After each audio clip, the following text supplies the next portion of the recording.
Please confirm if you can hear me clearly. Yes, my dears.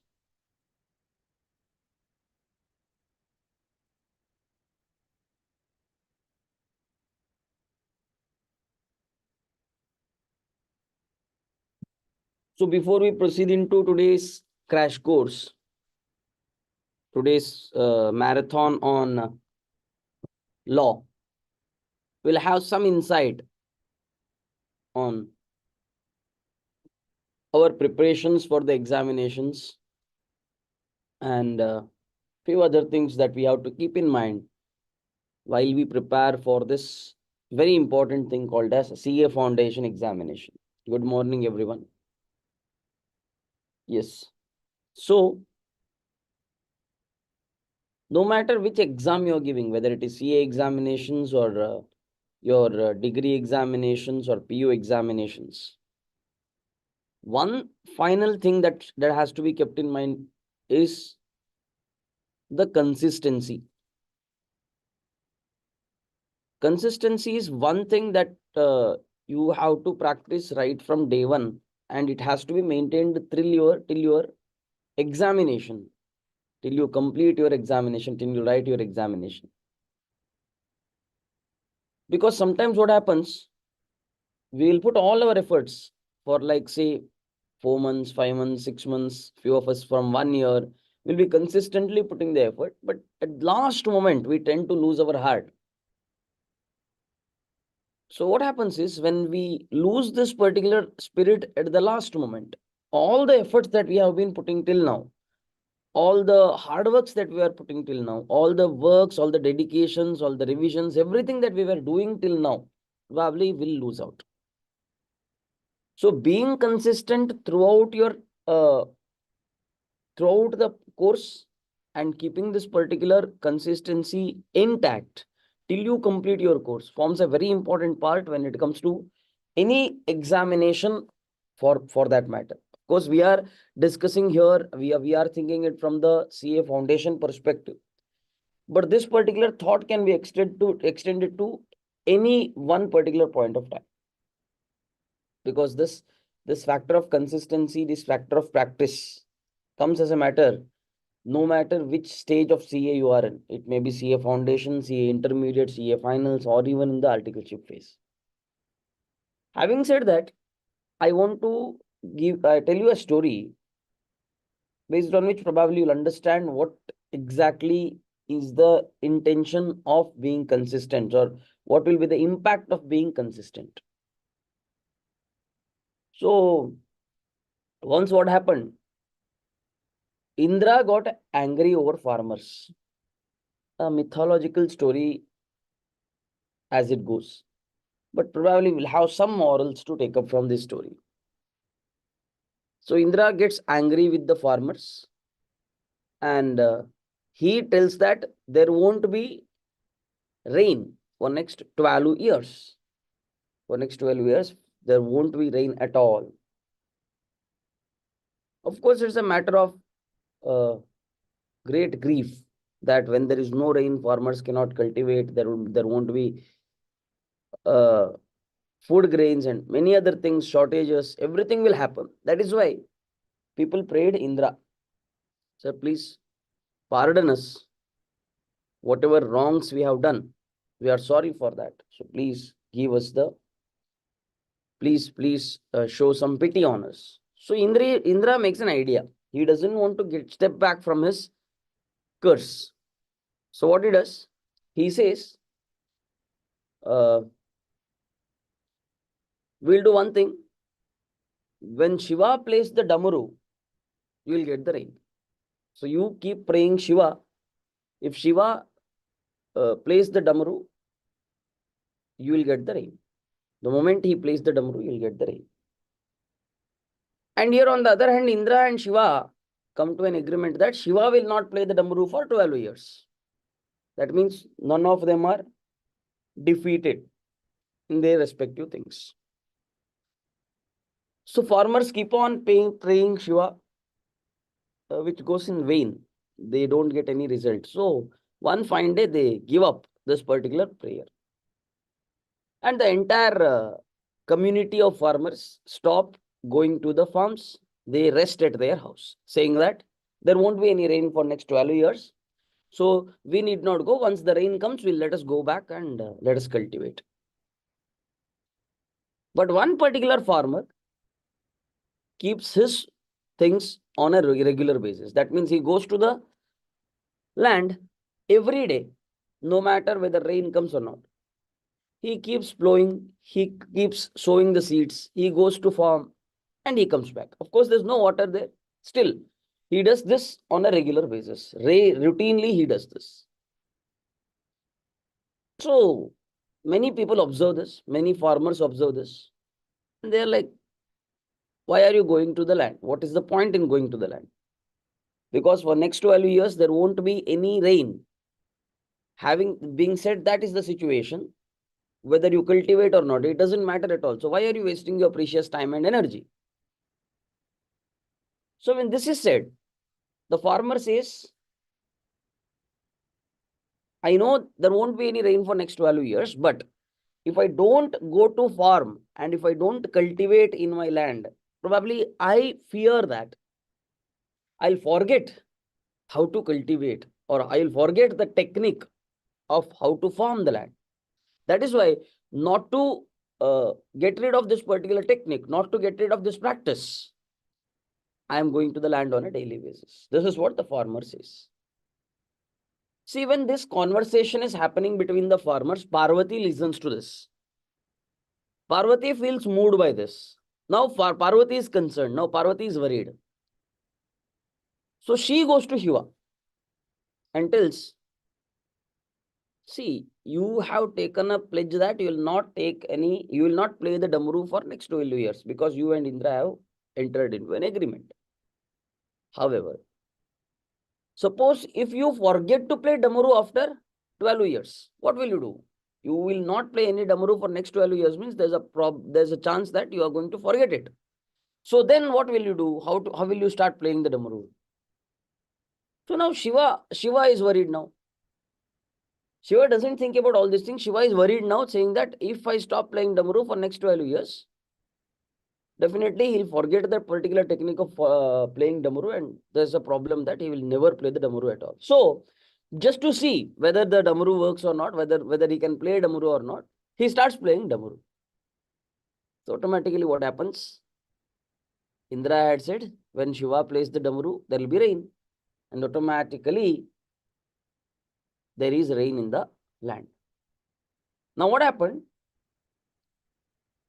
No other farmers were prepared for this. No other farmers were prepared for this. But this one farmer who used to go to the land routinely, who had kept his land ready, when this rain came, it worked as a miracle for him because all other farmers had to start from the beginning. But this guy was consistent. So because of which only he could get the fruits of this particular hard work. The story may be a mythological story, but there's a moral for each one of us. Moral for us is consistency. No matter what situation you are in, whether you are in a position to read, whether you are not in a position to read, you have an exam, you don't have an exam, exams are far away, exams are nearby. Situations may come in your life where exams may get postponed. Of course, not in this particular thing. Sometimes it happens, exams will get postponed. Or sometimes a particular attempt, some tend to lose a particular attempt or something like that. In all these situations, I'm not saying that all these things will happen or this has to happen, or it's not that way. My intention is to say that no matter which situation you are in, there are many students here who are writing it for the very first time. There are many students who are writing this after some number of attempts. There are some students who are writing it for the second time, third time. No matter what situation you are in your life, if you keep the effort consistent, if you keep working for this examination or no matter any part of your life consistently, probably that is going to be the key of success, because you don't know when the fortune will rain on you. Just like how it rained when Shiva played his Damru. The rain of fortune, we don't know when it is going to come upon you. It is only that when you are prepared for receiving it, probably you can take up the best of the best from the particular fortune. So when it comes to consistency, there are so many things to keep in mind. Of course, during the examination hours or during the time of examination, what happens is we have been working on this particular paper, paper by paper, with different papers. We see, we understand the papers, we solve a number of problems. But at the time when we are supposed to write the examinations, probably sometimes we tend to lose our heart there. So this should not happen. We should keep our motivation so high that we never lose our heart throughout the phase of your examination. And few important tips. This particular story might have conveyed what exactly I want to convey. Beyond this, there are few important tips that I want to keep I want to make every student to understand. Preparedness. Preparedness in the sense, day before the examination, you should be dedicated to complete your syllabus 100%. Once you complete your syllabus 100%, you should be sitting at calm and recalling all the things that are possible. And for the next day to go to the exam hall, whatever things you need to carry, maybe the hall ticket, maybe the pencil, maybe the scale, maybe the pen, all these things should be kept ready so that next day there won't be any urgency, and there are least chance that you are going to miss out any of them. So this is also a very important part of preparedness, being prepared.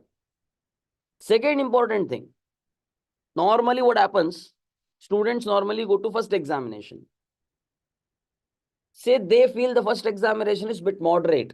Sometimes maybe the expected questions won't turn up, or maybe whatever you have performed, you might not be satisfied with that. Or sometimes some people may find it very difficult. First paper was very lengthy. First paper was very difficult. Not just about first paper. I'm saying any paper for that matter. Maybe first day or second day or third day, somewhere. But at no point of time you should make a decision to quit your attempt. You go to first exam, you find it difficult, then you decide that we are not going to write any other papers. You go to second exam, if you find it difficult, then you decide that you are not going to write the exams. Don't do this particular thing. You have taken a pledge to write your CA foundation examination, complete it thoroughly. That means all 4 papers must be attempted. Once you complete all 4 papers, only then take decisions, or only then decide that you are done with CA foundation. Don't worry about the results. Results will come. But till you complete your examination, don't give up your spirit. Don't think of any negative things. Once a paper is done, forget that particular paper for that moment at least. Once you write the accounts, come home, you say accounts is done forever. CA foundation accounts is done forever. Next, CA foundation law and business communication. Complete it, over. Next paper, complete it, over. After your examination, you do any type of analysis. That is different story. But once you write your exam, one particular subject's examination, don't go home and worry about that paper. Don't discuss about the paper with anyone else. Once you're done, you leave it in the exam hall, come back and prepare for the next paper. Take good amount of rest. Every time you complete a paper, probably you will feel something is some feeling of relaxations will be there. So you go home, take some rest, and then start preparing for the next paper. And whatever things that you are going to use, maybe a calculator, maybe a pencil, maybe a pen, please keep it consistent. Don't start using a new calculator. Don't start using a new pen, new pencil in your exam hall, because you have been practicing it with a particular pen, calculator, and other things. You keep it consistent. Again, there is also a question of consistency, because things are going to be working in your favor in the exam hall. So you need to take care of all these things. Having said that, exam is just a beginning of the next phase of life. CA foundation examination is the beginning. Never treat it as an end. Never think that, what if I don't clear? What if this doesn't happen? What if these questions don't? Never think about what if it doesn't happen or anything that way. Till you complete your examination, your spirit should be that you are going to clear your CA foundation examination. Whatever happens, let it happen later. We are not going to think about it at all. So these are the things which I want to tell at this point of, because see, when the moment you have reached this particular phase where you rise up early, you sit for an early morning session, you participate in the revision, you take a pledge that you are going to recall all the concepts. Probably you are already highly motivated. There is no question of me motivating you. But only thing is, what I can do is this piece of advice, whatever I have conveyed now, this piece of advice of consistency is what I want to give. Because don't lose your heart throughout your examination. Nowhere. Let your efforts be consistent. Whatever you are doing now, you're all doing wonderfully. You people are putting the efforts. You people have written the mock tests. You people have been revising. So many things you have done. If you look back, it is a history of 1.5 years for many people. For many people, it has begun for 1 year. It has begun from 1 year. For few years, for few students, it is more than 1 year now. And you have been preparing all in all for this particular examination called as CA Foundation. This is like the athlete preparing for an Olympic game. When Olympic is not happening, when Olympics is not happening, this guy prepares his heart out day and night so that he can participate in one event there and he can get that particular medal. So now the match is about to begin. The game is about to begin. So at this phase, please keep yourself highly motivated. Please keep yourself highly positive. Please think that you can definitely achieve this particular target, no matter what situation comes. Take care of your health. Wear masks, because there are a lot of rumors going on. So let us not give any chance. Your intention should be that you are going to stay healthy till you complete your examination. No effect on your health, no effect on your personal life. You are going to totally stay dedicated. You are going to write your examination and you are going to complete this particular CA foundation. This should be the motivation for now. So my request will be, do all these things and put always a conscious effort and pray, pray and pray. Praying doesn't mean that, see, I have not prepared at all, please save me God. It should not be your prayer. Your prayer should be that I should clear CA foundation. Please, I have put my effort. Please give me the strength to put more effort. I'll put all the efforts possible. I'll work hard out here. Please make your prayer should be that, please give me so much time that I can complete 100% of the syllabus day before examination. Your prayer should be that, please keep me so motivated that I remember all the provisions, all the things in the exam hall, and I can write it within the time allotted to me. Keep your prayers that you stay healthy, you stay fit, and you will be in a position to write the examination thoroughly. Let these be your prayers. Let your prayer not be like, please pass me CA foundation, I'll give you this, I'll give you that. Don't bribe the God. You just think the prayer is nothing but reascertainment of your goals. And believe in prayer, believe in keeping yourself calm. Stay away from all the social medias. Stay away from all the distractions for now. And definitely the success will be yours. The journey, whatever you have started now, is definitely going to be successful. Keep this spirit in your mind. I'll give you 4 lines of insight which you can thoroughly practice in your life. Never mind what others do. Do better than yourself. Break your own records every day. Pray God for better tomorrow. Success will chase you. Yes.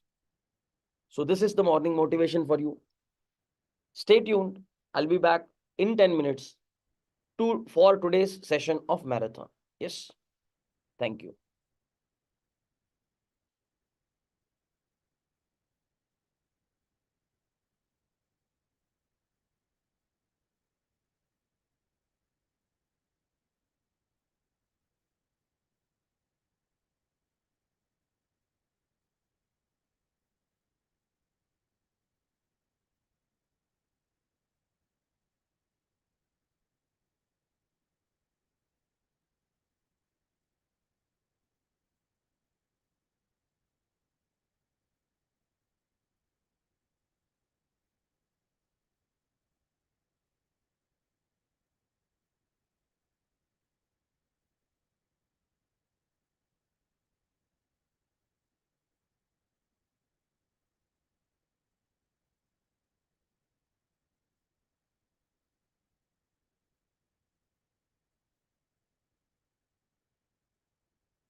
Start ಮಾಡಿದ್ರಾ?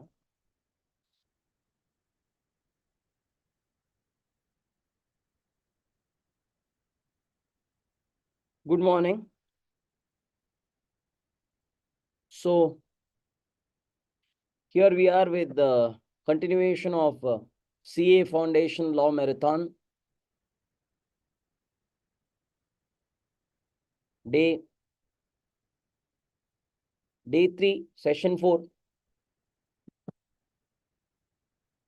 We are discussing the provisions of Sale of Goods Act, where we had completed up to section 24. Right? So please ask your friends to join soon so that we can have a fruitful discussion and we can complete this provisions on Sale of Goods Act, and then we'll continue on certain other things. Yes.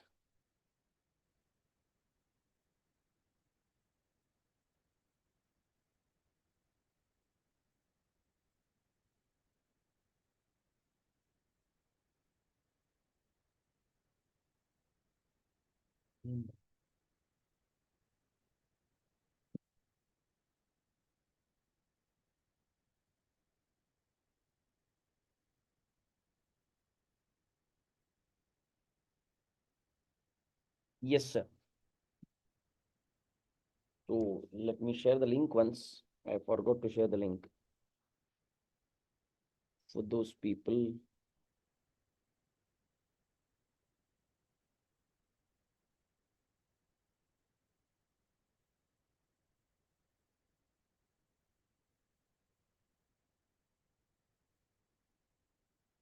Good morning. Good morning.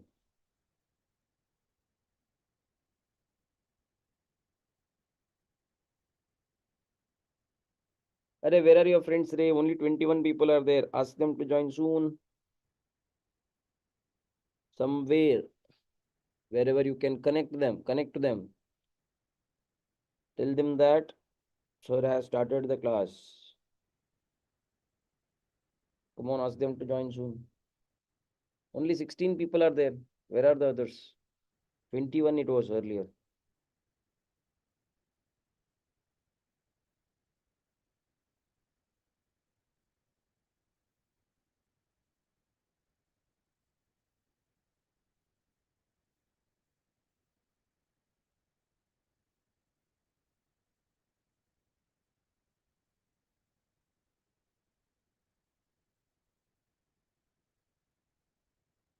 Good morning.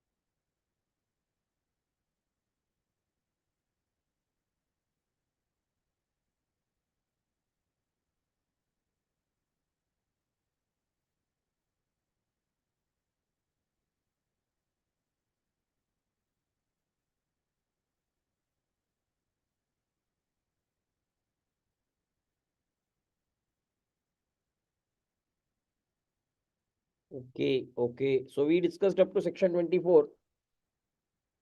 And the last class I had said I'll share you the notes. I've already shared. Probably it will be sent to the groups by today. Contract Act already sent. Sale of Goods Act will be sent by today once we complete the all discussion. Once we complete the discussion, Sale of Goods Act will be sent. And then if partnership, once we get completed with partnership, even that will be sent. Okay. So we'll get it by today. All the notes that we are writing, that is shared in the screen, you'll get it by today. Okay. So in the last class, we had started with our discussion on unit number 2 of Sale of Goods Act. We thought not just unit number 2, unit 1 and unit 2 was completed. Unit 3 half done, right? Give me a confirmation, my dears. Unit 3 was half done. We had completed up to section 24. Today we should start with sale by non-owners. People who are not the owners of the goods. When they sell the goods, what will be the effect? That is what we need to see. Sale by non-owners. Correct? So after section 24, I feel section 27 is important there. 27, 28, 29, and 30. These are the important provisions. So we will quickly see. Section 27. This can be sale by non-owners, can be transfer of title by non-owners, can be a theory question as well as practical question. Transfer of ownership by non-owners. Transfer of title or ownership by non-owners. This is what we are seeing. Hello class. Can I get a response?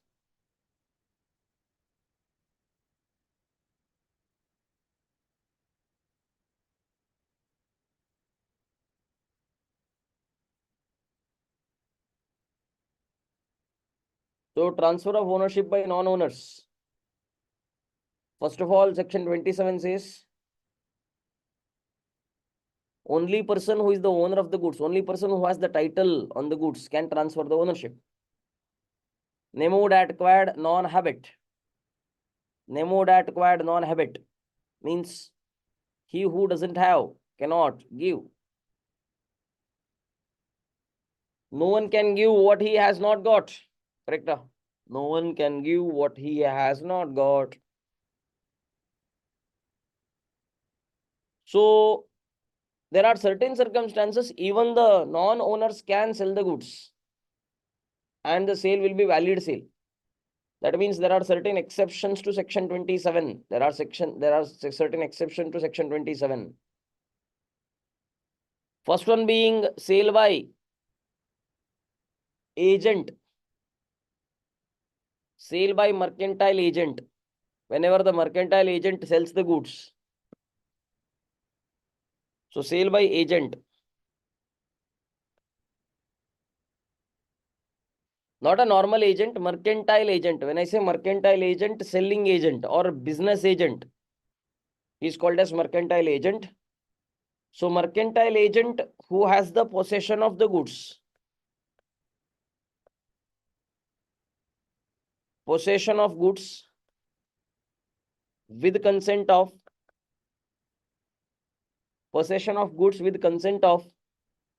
owner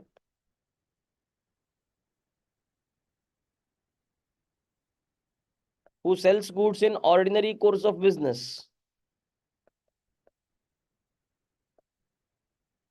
Who sells goods in ordinary course of business. And buyer acts in good faith.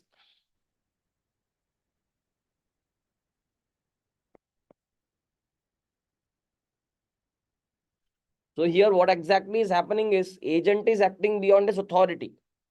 Where agent has an authority to do certain things. By exceeding the authority if he does the sale.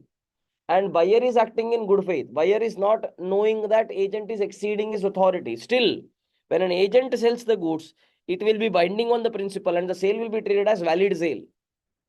Even though this person is not the owner, even though the agent is not the owner, the person who is purchasing the goods from the agent will get good title.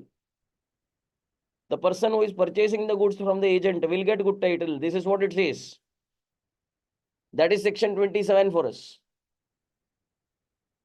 This section 27. See, you have to remember section 27 simply says that only the owner of the goods can pass on a better title. No person other than the owner of the goods can pass on a better title. This is section 27. Proviso to section 27. That means we are discussing exception to section 27. Proviso to section 27. Proviso to section 27 says that agent can do a valid sale even if he has no authority. That means third party will get the better title. That is what we are discussing. This is section 27. Then comes section 28. Section 28 speaks about sale by joint owners.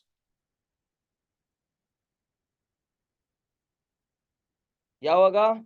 When joint owner has the possession of the goods, having possession of the goods.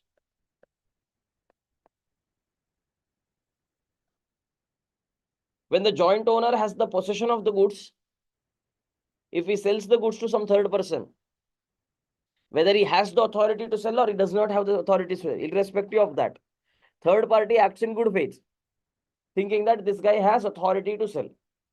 In such a case, he'll get good title. Person who is purchasing will get good title. 29. Person in possession of goods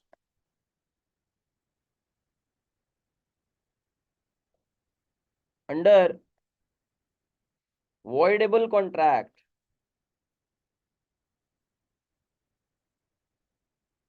where a person has the goods under voidable contract. Voidable contract we have seen where the consent is obtained under coercion, misrepresentation, undue influence, fraud. On all these cases, we will consider it as no free consent. Where there is no free consent, the contract is voidable. When person has a possession of the goods obtained under voidable contract, before the contract is rescinded by the person, other person, if the person who has obtained it sells it, and the person who is purchasing it is not aware about this defect in the title, he believes or he thinks he acts in good faith. In such a case, even if the person in possession of goods has no title of the goods, has no valid title of the goods, still the sale will be valid. Still the sale will be valid. 30 speaks about two different scenarios. Section 30 speaks about two different scenarios. First one is seller who continues to hold the possession of goods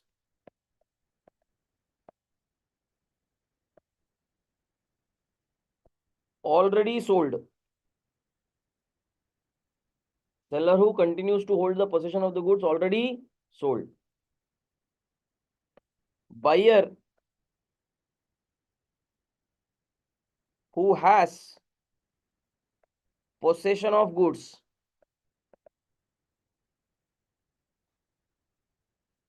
before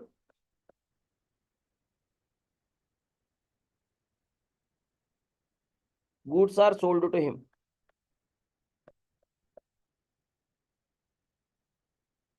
Buyer who has possession of goods before goods are sold to him. In both the cases, when they make a sale, that means already sold goods, seller has already sold goods, and the seller sells it to some random person, say for the second time. The person who is purchasing the goods from such seller in good faith can acquire good title. Now, while they ask the question in the examination, they may twist the question. You should be very careful. Seller has sold TV. Buyer has taken it home. Later, buyer wants to get it repaired. So he brings it back to the seller. That means seller is regaining the possession of the goods. Now, if seller sells it, this will not become a valid sale. Now, if seller sells it, this will not become a valid sale.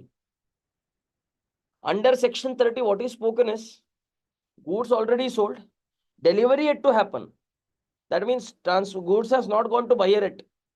Goods is still with the seller. And he sells it for the second time. Same goods sold for the second time. Person who is purchasing the goods will acquire good title. Person who is purchasing the goods will acquire good title. This is what section 30 says. Hello class, I hope it is very clear to us. Similarly, section 30 subsection 2. Buyer is yet to purchase the goods. That means sale is yet to happen. Ownership is not transferred. But possession is transferred to buyer. Possession is with the buyer. Maybe for test drive, maybe for looking after, or maybe under agreement that the sale will be done after a week or something, but delivery will happen immediately. Under these type of circumstances where goods are already delivered to buyer, but ownership is yet to transfer. In this case, if buyer sells it to some person who obtains it in good faith, believing that buyer has the title of the goods, the person who is acquiring will get good title. Even though buyer has no title, the person who is acquiring the goods will have good title. So these are the things to be kept in mind when it comes to section 30. So these are the sections which are very important with respect to sale by non-owners. 27, 28, 29 and 30. And of course, we have estoppel. Estoppel means one person representing the other person that or other person being allowed to be represented, that some other person is the owner of the goods. The person whosoever allows the representation later on cannot say that the person who sold the goods had no authority to sell it. So that is estoppel. All these things can be asked as a practical question, or there can be a straightforward theory question. There can be a straightforward theory question here, asking you to elaborate the provisions of sale by non-owners. What will happen? What will be the consequences of sale by non-owners? So till here, it is very important sections you have to keep in mind. Next is with respect to performance of contract of sale. Under performance of contract of sale, what are the important sections you have to keep in mind? There are so many rules for delivery of goods. First and foremost thing you should keep in mind is section 36. Section 36 discusses various petty points. There are few petty points discussed under section 36. So you should understand them one by one. This is about delivery of goods.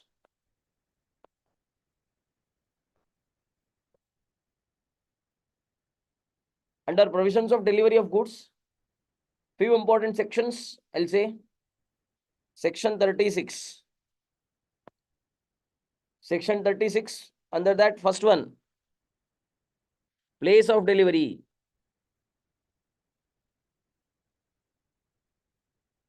Where should you deliver the goods? So for this, we should ascertain it in based on three situations.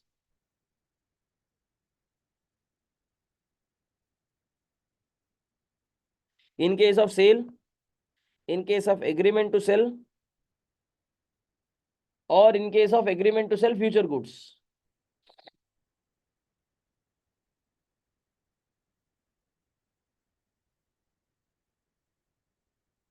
In case of sale, place of delivery will be place at which goods are.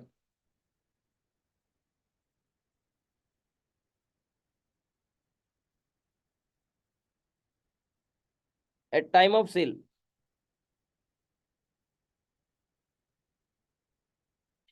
Under agreement to sell, place at which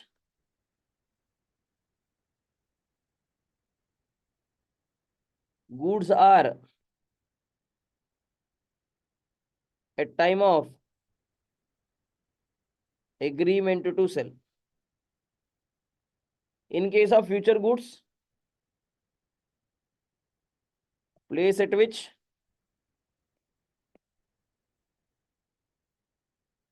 they will be manufactured.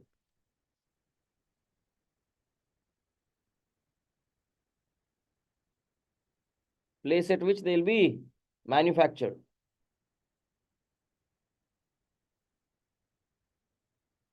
It is important.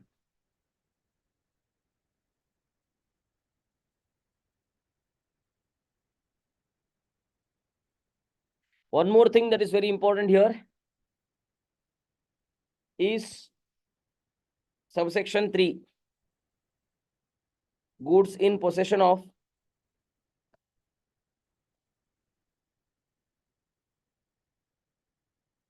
third person. Goods in possession of third person. When the goods are in possession of third person, when will you say the goods are delivered? When will you say the goods are delivered? Here the constructive delivery will come into picture. Constructive delivery.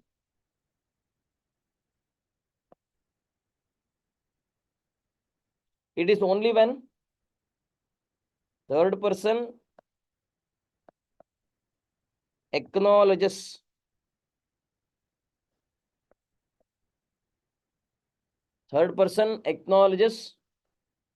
to buyer that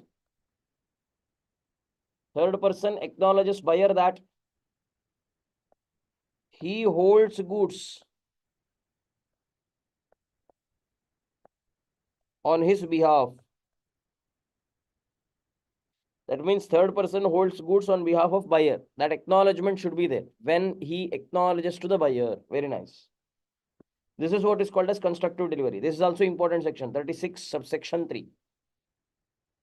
Then comes an important section, section 37. Section 37, delivery of wrong quantity.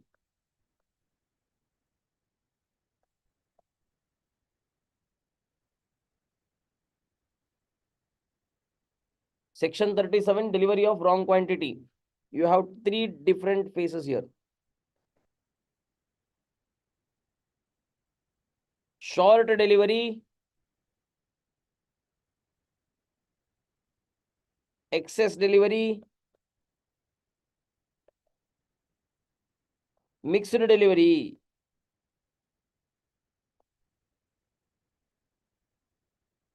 Short delivery, excess delivery, mixed delivery. In case of short delivery means shorter than what is contracted, not the actual quantity what is contracted, less than what is contracted. Less than what is contracted is called as short delivery. So in case of short delivery, there are two options available with the buyer. Reject them. Either reject them or accept and pay.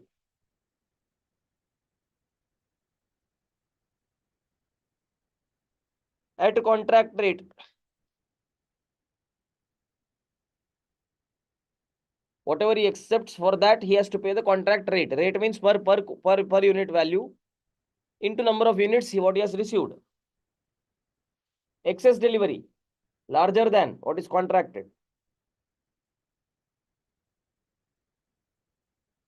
Three possibilities.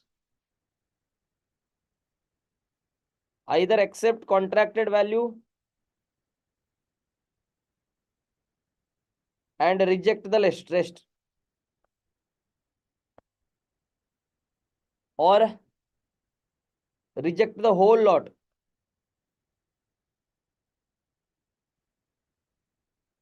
Or reject the whole lot. Or accept and pay at contract rate. Accept and pay at contract rate.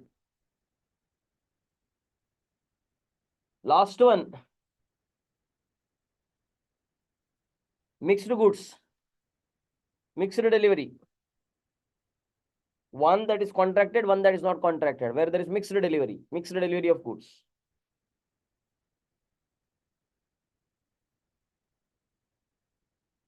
Accept those goods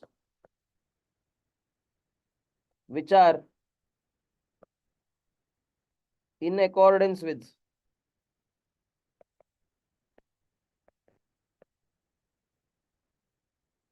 contract and reject rest,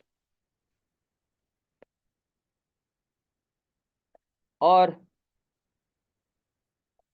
reject them wholly, completely you reject them. So these are the possibilities under three different scenarios. Section 37, one of the important sections with respect to delivery of goods.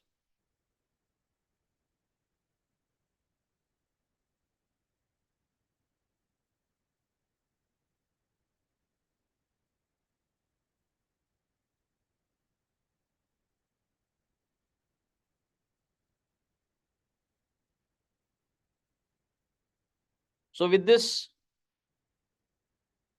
I conclude the discussion on unit number 3 of Sale of Goods Act.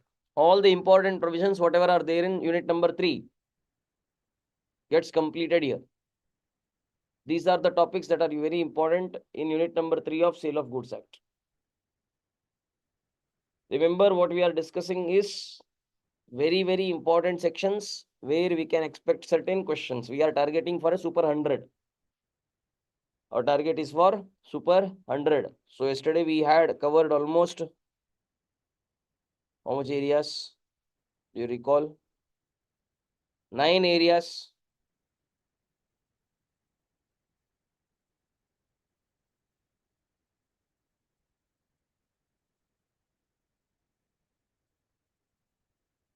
Nine and 10th area was also discussed. Yeah, yesterday we had covered up to 9 areas.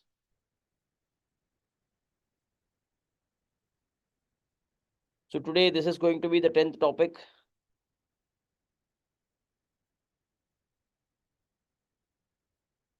This is the 11th one. And this is the 12th one and this is the 13th one. What I should cover next is few provisions on unpaid seller. Possible questions on unpaid seller. What and all things are possible when it comes to this concept called as unpaid seller. So unpaid seller, section 45 tells us about unpaid seller. Definition under section 45.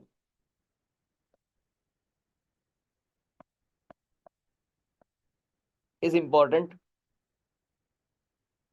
Section 45 definition. What does it say? The person, the whole price, the person, the seller of goods is deemed to be unpaid seller when whole of the price has not been paid or tendered. Whole of the price. So you should be very careful. Even if the part price is paid and part price is not paid, he will not be considered as fully paid seller. He is unpaid seller only. Even if the part payment is done, he will be considered as unpaid seller. Suppose agent is appointed for the purpose of sale. Agent sells the goods. Agent is yet to receive the money from the customer, but agent makes the payment to seller, principal. Now agent will be treated as unpaid seller. Agent will be treated as unpaid seller. So this is important. Unpaid seller concept. Hello, sir. So Afreed is saying hi, sir. Hello. Yes, shall we continue?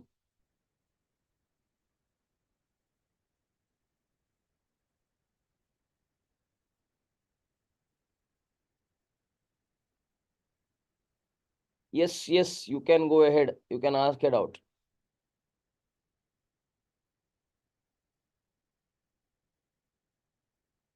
If you have any doubts, you can ask.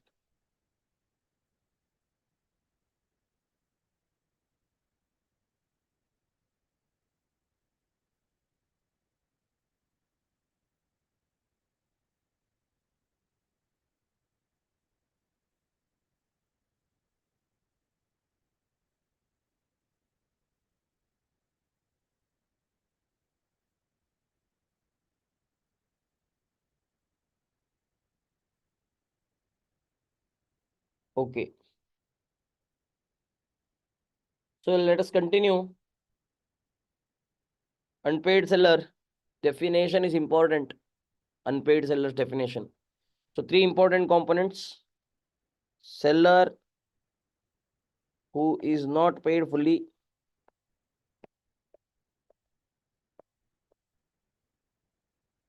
Seller who is not paid wholly.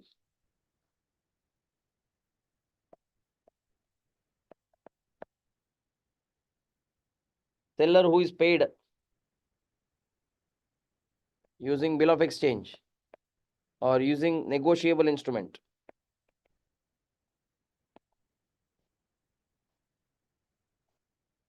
And it gets dishonored.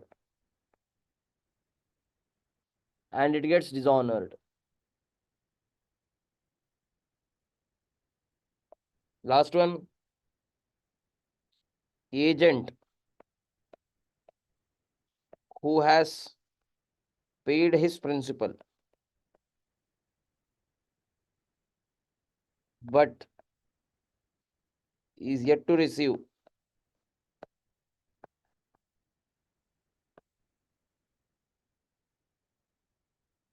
These three categories of persons are called as unpaid sellers. Now, rights of unpaid sellers. Rights of unpaid sellers. Section 46. Rights of unpaid seller.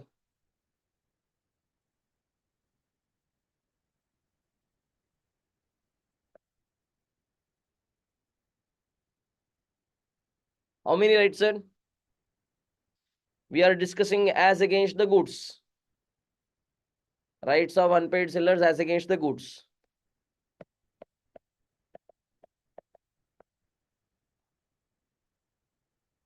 There are three rights. Correct? As against the goods, there are three rights. Right of lien.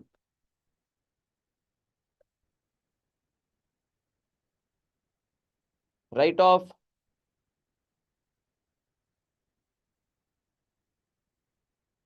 stoppage in transit.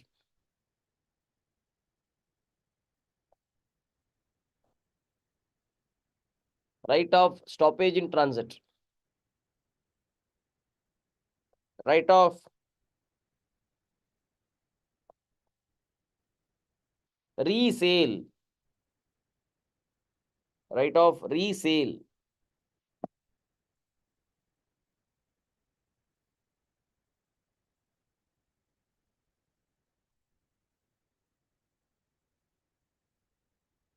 So their sections also are important. Seller's lien, right of lien is discussed under 47, 48, 49. Right of stoppage in transit, 50, 51, 52.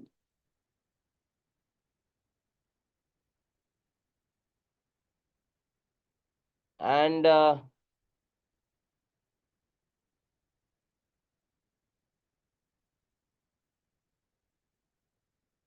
right of resale, 54. So these are the rights available for unpaid seller. We are discussing about rights of unpaid seller. Seller's right. Right of subsale is buyer's right, not seller's right. What will happen if buyer subsells the goods? Even before the goods are delivered to buyer, what if buyer sells it to someone else? What will be the effect? That is said in section 53, subsale. Subsale is buyer's right, not seller's right.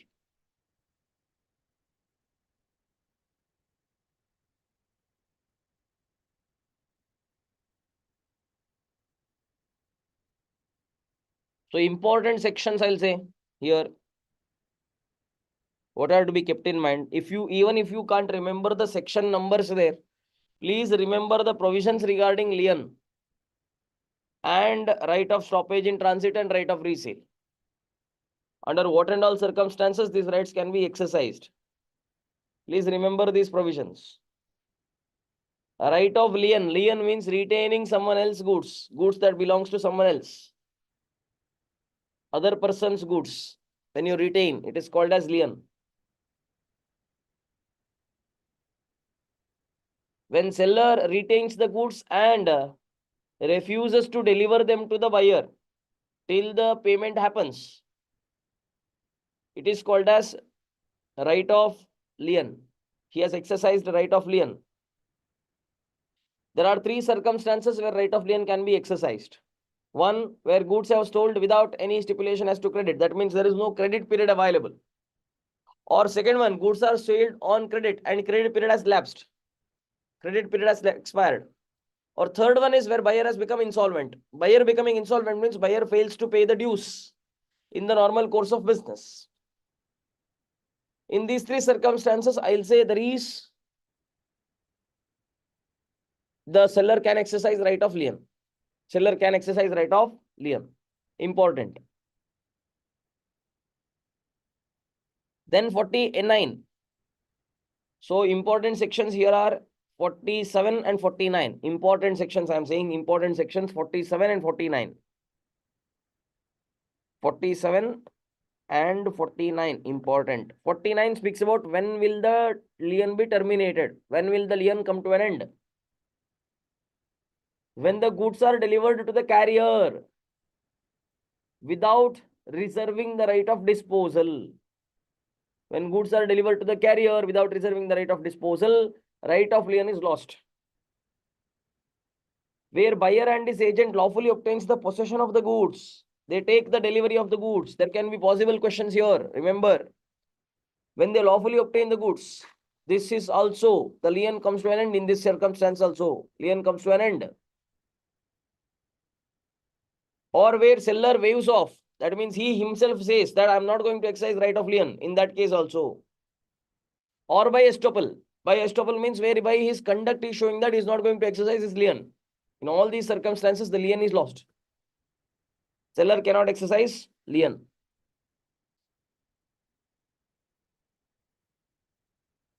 Sometimes they may ask a question. Seller goes to court, suing the buyer for price. That means buyer should have paid the price. Buyer has not yet paid the price. So seller goes to court and sues buyer for recovery of price. Court gives an order. We call it as decree. Court gives an order for recovery of price. Can right of lien be exercised? Answer is yes. Right of lien can be exercised even when he has a court order for price. In order to recover the price where he has a court order, still he can exercise the right of lien. Right of lien can be exercised.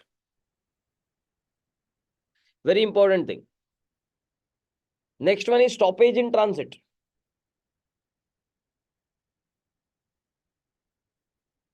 Stoppage in transit.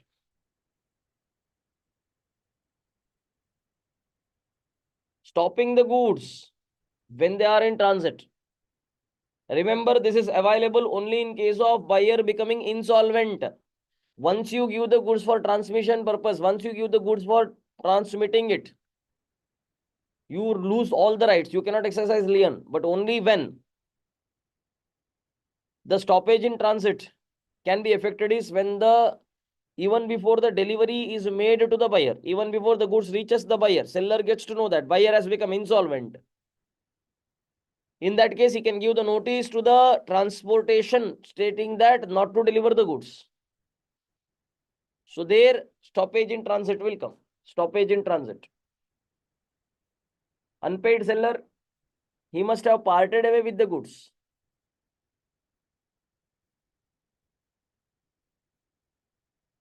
There's a question, can you give example for lawfully obtaining the goods? Sir, lawfully obtaining the goods means what, sir? Collecting the goods.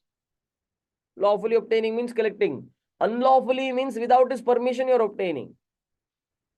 Unlawfully means you're stealing. Unlawfully means you're cheating something, you're cheating and you're taking it. Lawfully means maybe goods are sent to you, maybe goods, he himself is giving you the goods and you are collecting it. Or you are sending an agent and through agent you are collecting it. This is lawfully obtaining. Unlawfully means you are stealing it. Clear? You go to Reliance Digital, you buy your goods. You buy a TV. You take the delivery. They give the delivery, you take the delivery. This is lawfully obtaining. If you steal it from that place, it is unlawfully obtaining. With his consent, when you are obtaining it, it is called as lawfully obtaining. Clear? Yes, sir. So gaming.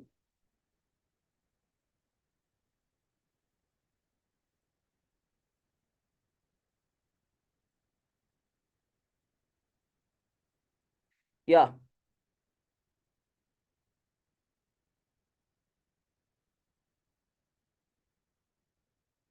Okay. So here we have section 50.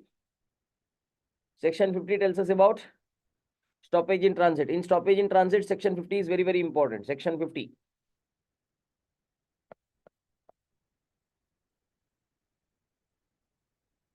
Then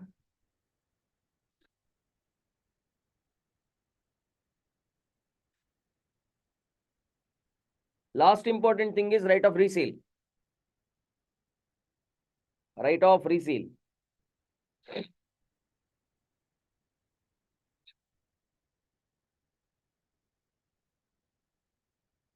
Right of resale 54. Right of resale is 54.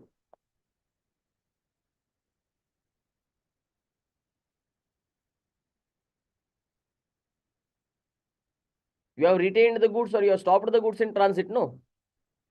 Now this should be beneficial to you. You should be getting benefit out of this transaction. That is why this particular right is being given. That is called as right of resale. That means seller has the right to sell it.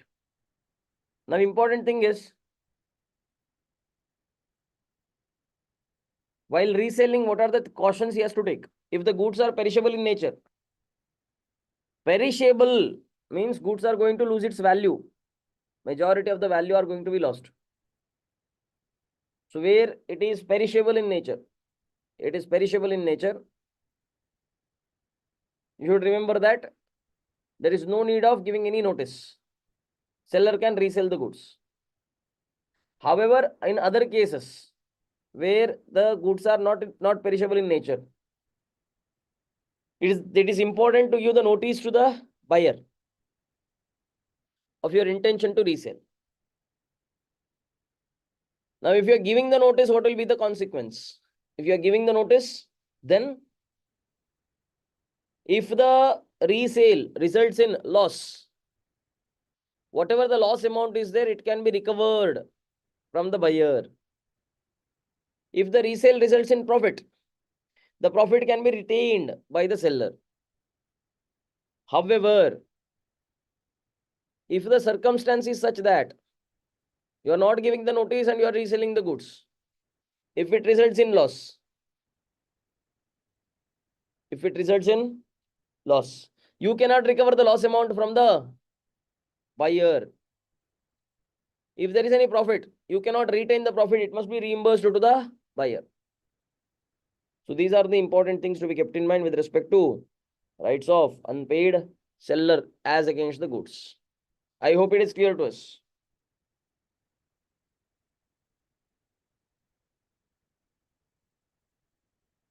Then comes rights against buyer. Simple ones. It can be asked as a theory question. Right against buyer, right against seller. Next important section is section 64. Auction sale. Examiner's favorite question here is fall of hammer. Even before the hammer falls, it breaks down. Will it be considered as valid auction sale? Answer is no. Unless there is a fall of hammer on the table, auction sale is not valid. Important provision under section 64. Auction sale is concluded only by fall of hammer. Second possible question is, whenever a bid is being quoted, can the bid be taken back till before the finalization of bid? Bid is just an offer. Offer can be revoked anytime before acceptance. Acceptance should be in the form of fall of hammer or any other customary practice. Hence, even before there is a fall of hammer, once quoted bid can be retracted. You can revoke the bid. No problem with that.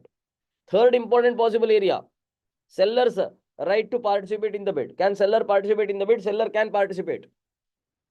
Seller can participate either himself or by anyone else, but only one player he can participate. Second important thing to be kept in mind under this is, where seller is participating, it must be informed that seller is participating. Seller's interest must be disclosed. Failing which, later on if it is revealed that seller has also participated or there is pretended bidding, then the contract becomes voidable at the option of bidder, at the option of purchaser. These are the things to be kept in mind with respect to auction sale. These are the important provisions with respect to auction sale. Yes. So with this, we conclude the provisions of Sale of Goods Act. So number of areas we covered 40. It was 13, and now it is 14, 15, 16, and 17. And last one is 18. 18 different areas are to be covered. These are very, very important, I'm saying. Very, very important. These 18 areas are very, very important when it comes to Sale of Goods Act. When it comes to Sale of Goods Act. Is it clear? Hello, class.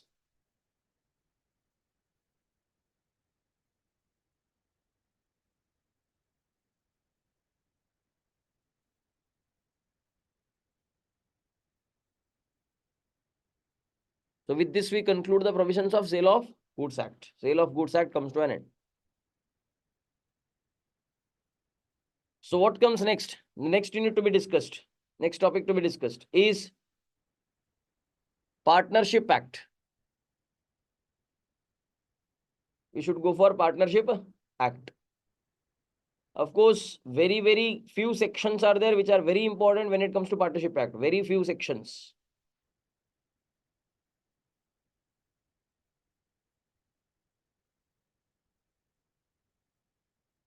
So going with the Partnership Act, let me open a new notes. Even this will be sent.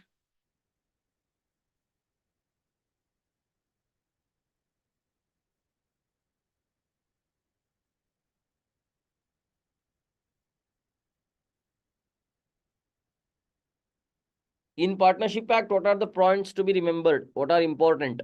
Let us try to understand. Partnership Act.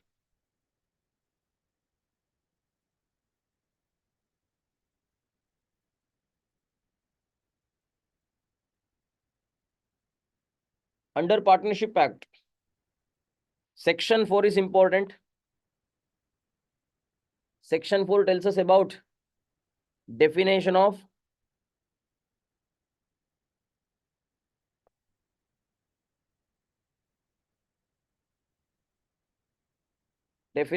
partnership. And it simply says partnership is a relation between persons who have agreed to share profits of the business carried on by all or anyone acting for all. Individually, they'll be called as partners. Collectively, they'll be called as firm. And they'll be working under the name called as firm name.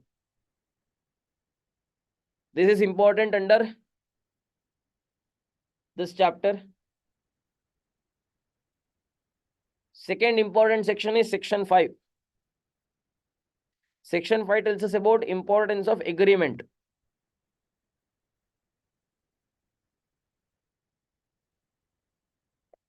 It simply says where there is no agreement, there is no partnership. Partnership is not a result of status. Partnership is not something that happens over birth. It is not something that you will acquire by marrying someone. If it happens that way, it is not to be considered as partnership. Partnership is a result of agreement. Agreement is mandatory for a partnership. Two or more persons must form an agreement. Agreement may be oral, agreement can be written. Agreement can be expressed, agreement can be implied. But for a partnership to be coming into existence, agreement is important. That is what is said in Section 5. Importance of agreement in partnership. One more important thing you have to keep in mind. Maximum number of persons allowed.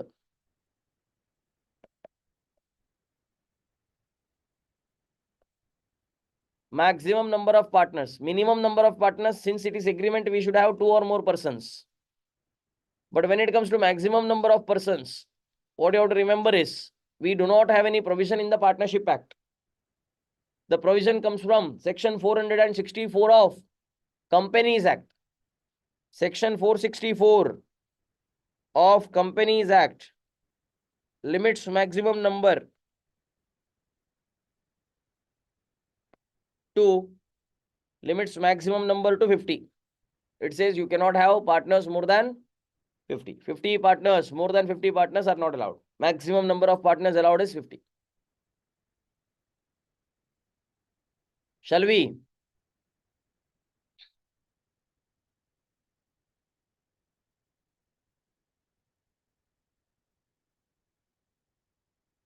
Next, what is important?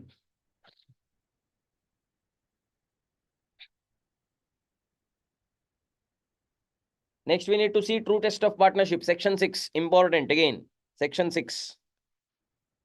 True test of partnership. How to test whether there is partnership or not. True test. For true test, there are 3 important questions.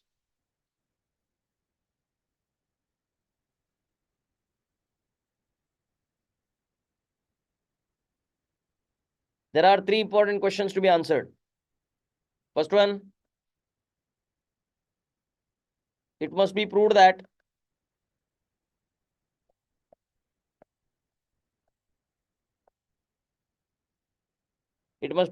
proved that there was an agreement.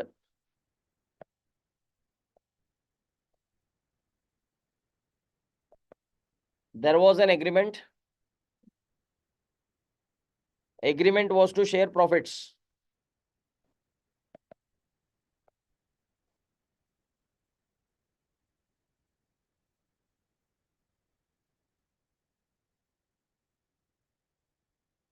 Profit must be of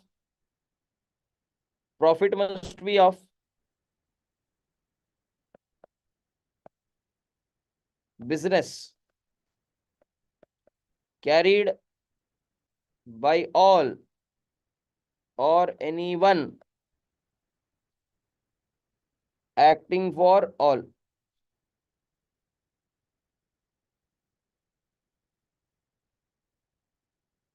Sir, true test of partnership. When will you say there is partnership? Let me explain you one by one. This can be a straightaway theory question here. First of all, they are saying there should be an agreement. Section 5 of Partnership Act clearly states that partnership is a result of agreement and not by status. You will not be a partner by status. You take a birth in a Hindu undivided family, you become a member of the business. You will not be considered as partner. You will not get the rights of a partner. That is not partnership. In case of Burmese Buddhist couple, when you marry someone, you will get the status of partner, business partner. It will not be considered as partnership for us. Partnership under Indian Partnership Act means only when a person becomes partner through an agreement, I'll consider it as partnership. Now, agreement should be for sharing of profits. Sharing of profits. See, very important thing. There can be a partner who is not agreeing to share any losses, but there cannot be a partner who is not agreeing to share any profit. Partnership without sharing of profit is invalid. Sharing of profit is mandatory. They are not saying minimum profit sharing ratio, but they are saying that sharing of profit is mandatory. You must share the profits, failing which it will not be considered as partnership at all. Important. But is sharing of profit conclusive proof? Is it conclusive proof? Answer is no. It is not conclusive proof. Sharing of profit is not conclusive proof. They give some examples. When a creditor agrees to share profit in repayment of debt, where a partner dies, when you agree to give the share of profit to his wife or legal representatives, in all these cases, it will not be considered as partnership. So mere sharing of profit will not be considered as conclusive evidence of partnership. It is not partnership. But what is partnership? For partnership, agreement should be there. For partnership, there should be sharing of profit. More importantly, there should be something called as mutual agency. Cardinal principle of partnership, we call it as cardinal principle of partnership. Backbone of partnership. That is, one person, when one person does an activity, it should be binding on all other partners. The capacity to bind other partners by an act of partner is called as mutual agency. Cardinal principle. This is what is called as mutual agency. Very important. When one partner goes and purchases the goods on behalf of partnership firm, entire partnership firm, that means all the partners will be jointly liable for that particular thing. This is called as mutual agency. Where one partner misrepresents, all the partners will be jointly liable. This is what is called as mutual agency. Very, very important observation. There can be a straight away theory question here, or there can be a practical question also. So 5, 6, 4, 5, 6, 3 important sections we covered now. Important. All are important. Differences. Difference between partnership and other forms of business can be asked in the exam. Any one of the difference can be asked. So say where a difference is asked, that even though there are so many points in your book, make sure that at least 7 to 8 points you're very clear with. Where 7 to 8 points are not available in the material, you can stick to whatever the material number of points are there in material. But where there are more number of materials, you make sure that you cover at least 7 to 8 points for writing the answer. And whenever a difference-based question is asked in the exam, make sure wherever possible, you split into 2 columns and write the differences. Sometimes unrelated topics will be asked to differentiate.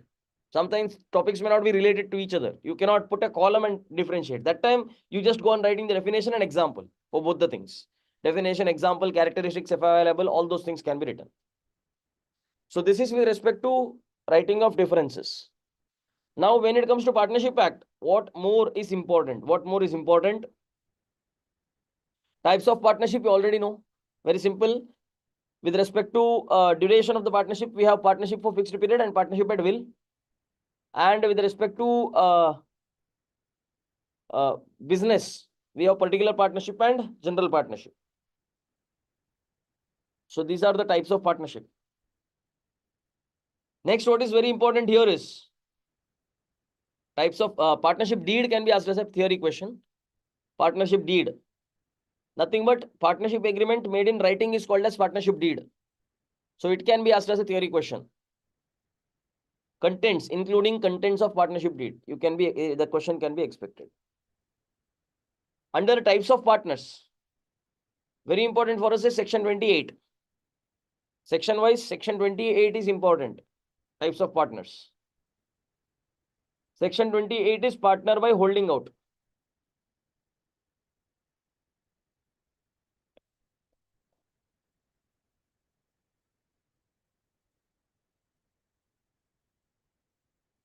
There are 2 scenarios possible.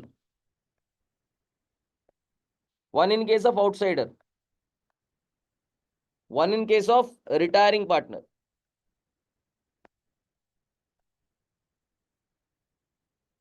One in case of outsider, one in case of retiring partner. Partner by holding out. In case of outsider, what happens? Where a person, either by his conduct, that is act, or omission, represents or allows to be represented himself as partner in the partnership firm, even though he is not a partner in the partnership firm. And third party, in the belief that such person is a partner in the partnership firm, enters into any contract. The partner so representing, the person so representing, or person who is allowing for such representation is later on stopped from denying the fact that he is not a partner. He cannot say that he is not a partner later. This is one type of partner by holding out. The second type of partner by holding out is active partner who is going on a retirement. Active partner who retires from the partnership firm. Active partner who is retiring from the partnership firm. When he retires from the partnership firm, if he fails to give the public notice, if he is not giving any public notice to others, stating that he is going to retire from the partnership firm, then for all the liabilities that are incurred by the firm, by third party, believing that this person is a partner, in the partnership firm, such an outgoing partner will be liable. So this is also the concept. There can be that manager question. They can ask you that manager question. Manager was represented as a partner and then some supplier supplies the goods. Can manager be held liable later if the partnership firm fails to pay the liability? Answer is yes, manager can be held liable. Reason, he is partner by holding out. Or there can be also question where a retiring partner fails to give a public notice. Both can be a possible question. Very important. Don't ignore section 28. Section 28 is important. Unit number 1, section 28. See, because in unit number 1, there are so many general points which you can rate on your own. But sectional points, when it comes, section 28 becomes very, very important. Please see the wordings in your ICAI material very clearly, along with the examples and also questions given by ICAI. All will form an important area. Please make sure that you understand this thoroughly. Section 28. So with this, we conclude unit number 1 of Partnership Act. Unit number 1 of Partnership Act, where we covered around 4 different topics and 5th one. Maximum number of partners also. Fifth topics are covered. 5 different topics are covered from unit number 1. Important areas. Moving on further, we have unit number 2, which tells us about relation of partners. In relation of partners, we have to understand what are the topics to be understood or what are the topics to be kept in mind. Important points. Going by the sections, unit number 2 of Partnership Act we are discussing. Going by the sections, let's see which are the important provisions here. Unit number 2. In unit number 2, section 11 is important. Section 11 says rights and duties. Rights and duties of partners shall be determined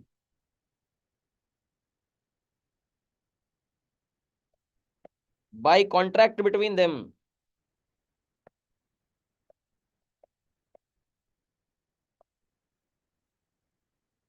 By contract between them. Rights and duties of the partners shall be determined by contract between them. And also, second important point to be kept in mind. Partners can be restrained from taking up any business other than that of partnership firm while they are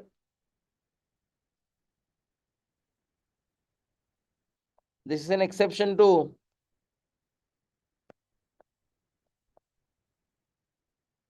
section 27 of Contract Act. This is an exception to section 27 of Contract Act. Partners can be restrained. That means you can say that partner cannot take up any competing business while he is a partner in the partnership firm. It is not in violation of section 27. It's an exception to section 27.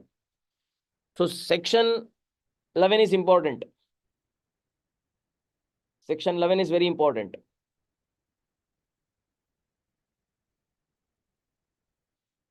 Then section 12 is also important. Section 12. Section 12 is important because of few reasons. Section 12. How to conduct the business. In that, what are the points to be kept in mind? Importantly, settling the matters of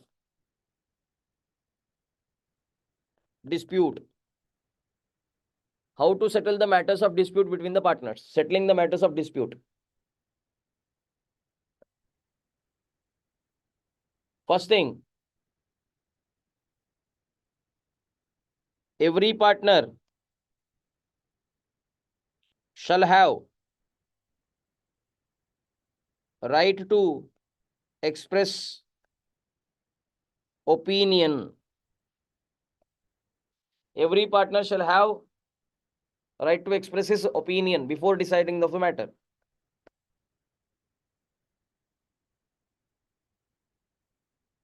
Differences arising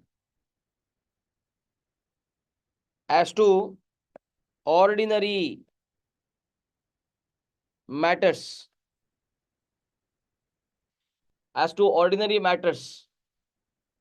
may be decided by majority of the partners.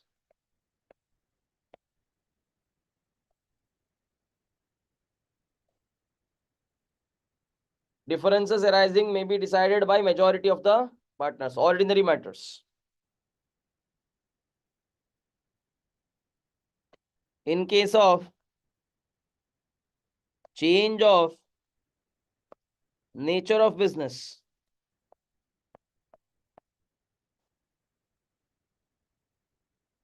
consent of all partners required. Consent of all partners required. Very important. 3 points are important. Section 12. Of course, there are other points, but giving a particular question angle, what can be questioned in the exam? If you see from that angle, these sections become very, very important. Decision-making matters. So very important. Section 13, mutual rights and duties. Section 13. Section 13 is subject to contract. That means in the contract, if something else is written, you will go with the contract. Otherwise, you will come to section 13. Section 13.1, no remuneration to partners. No remuneration to partners. Sharing of profit and loss equally. Sharing of profit and loss equally.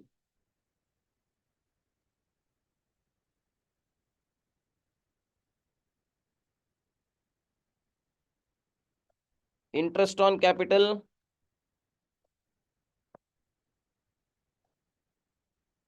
only out of profits. Interest on capital only out of profits. Fourth one. Interest on partners advance. That is something that is contributing over and above the capital. How much rate of interest? At 6% per annum.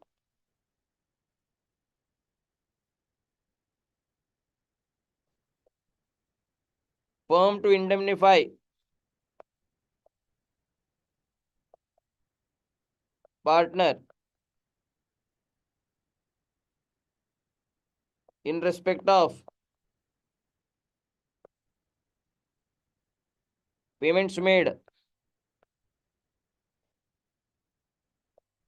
or liability incurred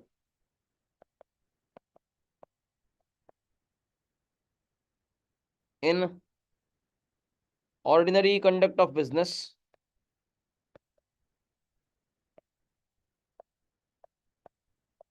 or in ordinary conduct of business or in case of emergency. In case of emergency. Last one, sixth one. Partner to indemnify firm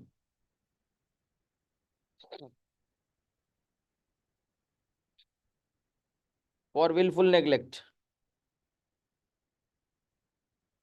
That means where partner is acting negligently, whatever the loss the firm suffers because of his negligence, it shall be compensated by him to the firm. It shall be indemnified by him to the firm. These are the things to be kept in mind under section 13. Section 13, important section. There can be possible practical questions.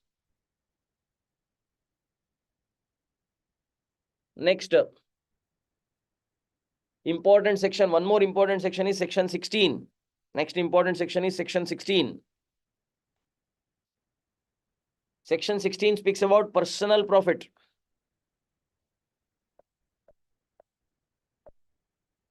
Earned by partners.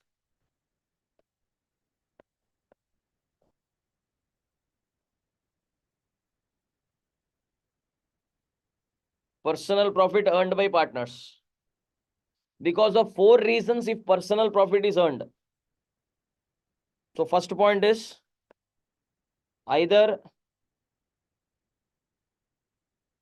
out of transaction of the firm,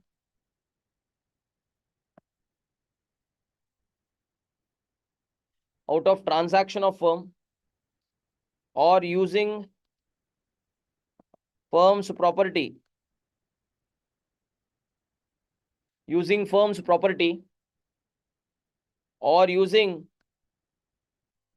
business connections,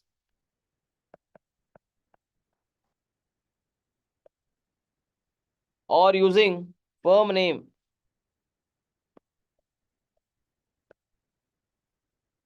Any personal profit earned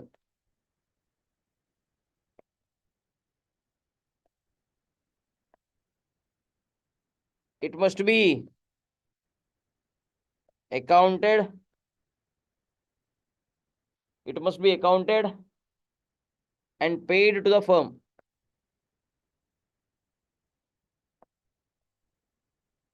And paid to the firm. This is one thing about secret profit made by partner.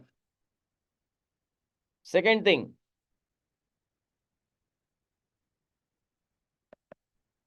competing business.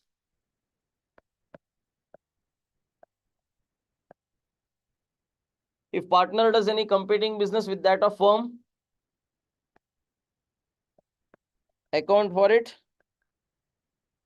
and pay to firm. Account for it and pay to firm. Normally they ask a question there. Partner is given the responsibility of purchasing goods. He sells his own goods at a higher price without disclosing that the goods belong to him. Whatever profit he has earned out of the transaction, should it be reimbursed to the firm? Now, don't say partner is running his business, so it is his right to earn profit. The provision clearly states that out of the transaction of the firm, if partner is making any personal profit, it must be reimbursed. It is clearly mentioned in the section. So section 16, you should be very careful while answering the question. Section 16, I repeat, even though partner is supplying his own goods, even though he is doing the business, still he cannot earn any personal profit. If he wants to earn, let him take the permission of all the partners. Or if the agreement allows, then he can take the profit. Otherwise, where agreement is silent, where agreement is not allowing to take the profit, then you cannot take any profit out of the business transaction of the firm. So out of these four transactions, transaction of the firm, using firm's property, using business connections, using firm name. If partner earns any secret profit, if partner earns any personal profit, he should account for it. That means he should show the computation and he should pay it back to the firm. Further, where partner is not allowed to do a competing business, if he does so and he does the business equivalent to that of partnership firm, he must repay the profit. He must pay the profit to the partnership firm. He must account for it and he must pay to the partnership firm. Very, very important section. There can be a practical question. Section 16 of Partnership Act. Very important. Section 16. Then, next important section is section 19. Very important section 19. Section 19 tells us about implied authority of partners. Implied authority, that means the authority given by the law itself. Express means something that is expressly agreed between the parties. Implied means something that law gives.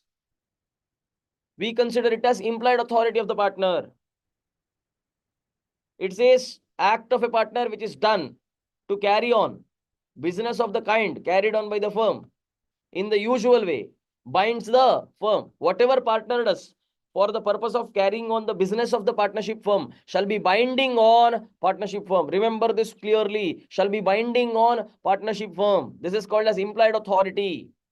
That means whenever partner acts on behalf of the firm. Now section 22 clearly says how should you do the act.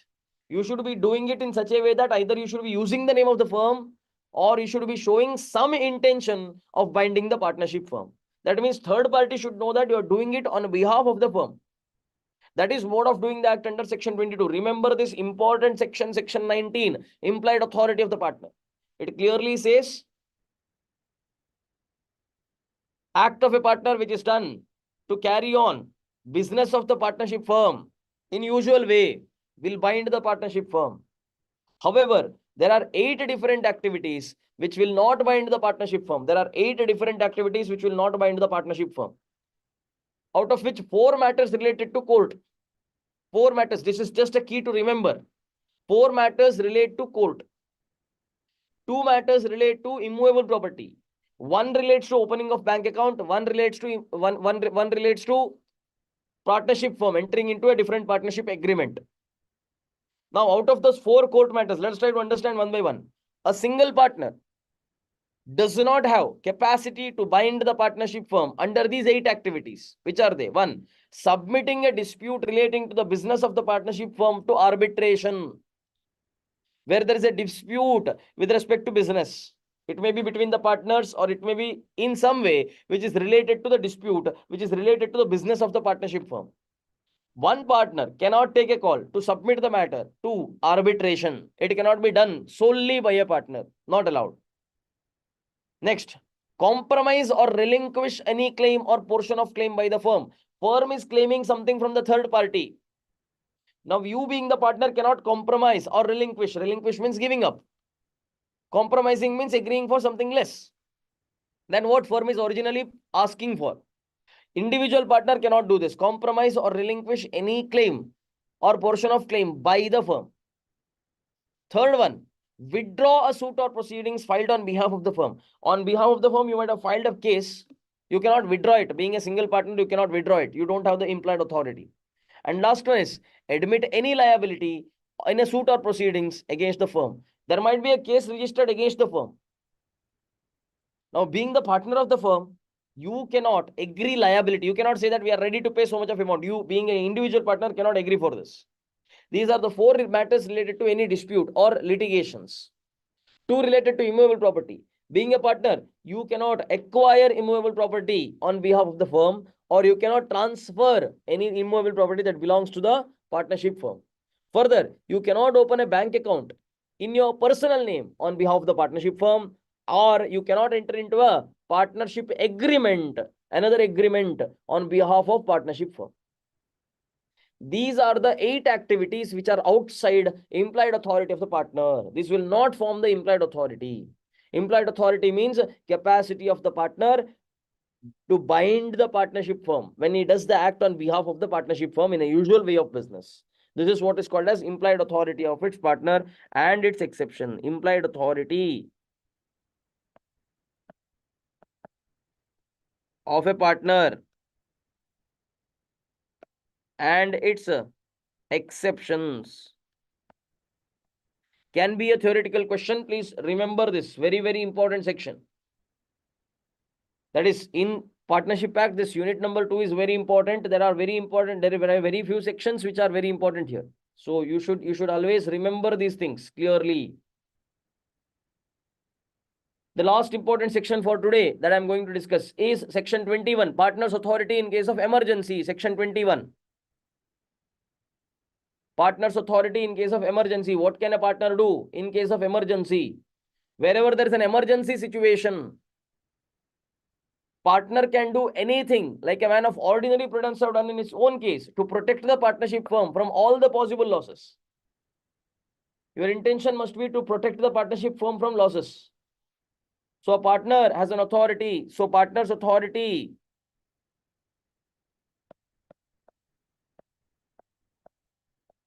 in emergency. A partner has authority to do all such acts for the purpose of protecting the firm from the loss, as would be done by a man of ordinary prudence, ordinary common sense, acting under similar circumstances in his own case. And such acts shall bind the firm. That means, say, for example, there is a fire in the godown and the partner is only available, no other partners are available. He incurs some expense to extinguish the fire. Now, to him, partnership firm will be liable. Partnership firm has to pay because he is acting in emergency. He is doing the activity in case of emergency. So that is section 21. So for today, I'll cover up only these many sections. We are going to continue and complete Partnership Act in the tomorrow's session. These are the important areas which require high attention when you are studying for Partnership Act. Topics I have covered is first topic, second topic, third topic, fourth topic, fifth topic, sixth topic, seventh, eighth, ninth, and 10th. Thereby 10 different topics are discussed. As far as my estimation goes, 10 more topics might be there in this particular chapter to cover. So hardly 20 different topics are there. So initially, the day one, we covered 25 different topics under Contract Act. That is day one, session one, session two, up to yesterday. In yesterday's session and today's session, Sale of Goods Act, we covered around 18 different topics. All this will be shared. All these will be shared so that you can also make an analysis. And now, as of now, in partnership, we have covered 10 different topics. So almost we have covered 25 plus 25, 50 plus 3, 53 topics currently. I said super 100 topics. Super 100 topics was my promise. 57 topics are discussed. These 57 topics, whatever are discussed till now, forms a predominant part of your paper because majority of the areas are there here. And there are some more areas to come up. Stay tuned. Definitely, session by session, all the important topics will be discussed. There's one question which says difference between 13E and Section 21 of Partnership Act. Section 21 speaks about emergency. Section 21 speaks about emergency. That means when there is an emergency situation, what and all partner does will be binding on partnership firm. Partnership firm will be liable. Whereas 13E, if you see, 13E says partnership firm has to indemnify partner. That means two different scenarios. Say, for example, there is a fire. And because of the fire, there is a possibility of loss. So what partner does is partner calls a fire engine, or may partner do some arrangements for extinguishing the fire. For the service given by such persons, probably you may have to pay some money. Now under Section 21, partnership firm will be liable to pay that. Under Section 21, partnership firm will be liable to pay that. 13E, suppose partner has already paid it. If partner has paid it or partner has incurred any liability in his personal level, for the purpose of protecting the firm from any loss, if partner has incurred a loss or partner incurs any liability at his personal level, it becomes the duty of partnership firm to indemnify. Indemnification means making good of loss to partner individually. That is what is 13E, and 21 is partner paying the liability to the outsiders. Partnership firm being liable to the outsiders. Partnership firm being liable to the outsiders. That is the difference. That is the difference between 13E and 21. Yes. I hope things are very clear.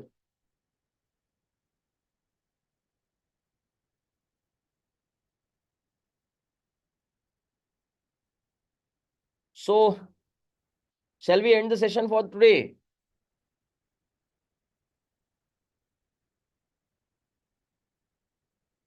Shall we end the session for today? We'll meet back tomorrow again and we'll be continuing further topics on Partnership Act. We'll complete for Partnership Act and we'll also go for, probably tomorrow we can go for LLP. We can finish off LLP, Limited Liability Partnership Act. LLP Act can be covered. And then Companies Act is anyhow there. We have to finish off Companies Act. So on that note, we'll end the session for today. We'll meet back tomorrow. Have a great day. Keep revising. Keep your spirit high. And as said in the motivation session, be consistent. Be consistent with your effort. Be consistent in your preparations. Yes. Thank you. Take care. Have a good day.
ಹ? ಯಾವುದು? ಇಲ್ಲ, screen blank ಆಗಿರ್ಬೋದು, screen ತೆಗ್ದೇನು.